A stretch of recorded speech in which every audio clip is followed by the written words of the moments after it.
नमस्कार बंधुरा आज के आबार चले एलाम आरेकटी रेसिपि निये। ये देखो एखाने खासी चर्बी नियेछि, पेঁয়াজ और रसुन कुचिए नियेछि, आलू कुचिए नियेछि।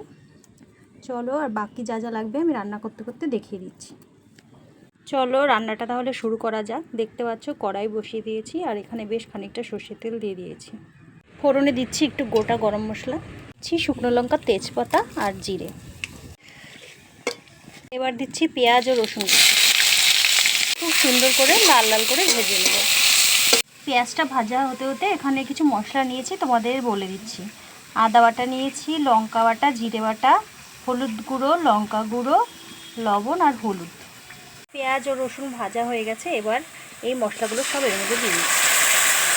মশলাগুলো সব একসঙ্গে ভালোভাবে কষিয়ে নেব। মশলা দিয়ে তেল ছেড়ে দিয়েছে, মশলা কষানো হয়ে গেছে। এবার কেটে রাখা আলুগুলো এর মধ্যে দিয়ে দিচ্ছি, আবার একটু ভালো করে কষিয়ে নিচ্ছি। এবার দিয়ে দিচ্ছি খাসির চর্বিগুলো, আবার ভালো করে কষিয়ে নেব। সমস্ত কিছু ভালোভাবে কষিয়ে নিয়েছি। এবার আমি এর মধ্যে দিয়ে দেবো চানাগুলোকে আমি সারা রাত ভিজিয়ে রেখেছিলাম, প্রেসারে দিয়ে 4-5টা সিটি দিয়ে নিয়েছি। এবার এগুলো আমি এর মধ্যে দিয়ে দিচ্ছি, আবার সব কিছু একসঙ্গে ভালোভাবে কষিয়ে নেব।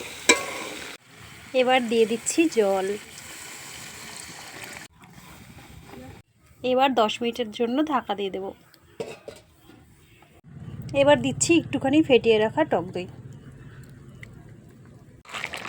ব্যাস তৈরি হয়ে গেছে আমাদের খাসির চর্বি দিয়ে চানা।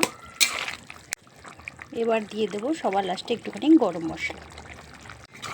রেসিপিটি তোমাদের কেমন লাগলো অবশ্যই আমাকে কমেন্ট করে জানাবে, আর ভালো লাগলে একটি লাইক করে দেবে।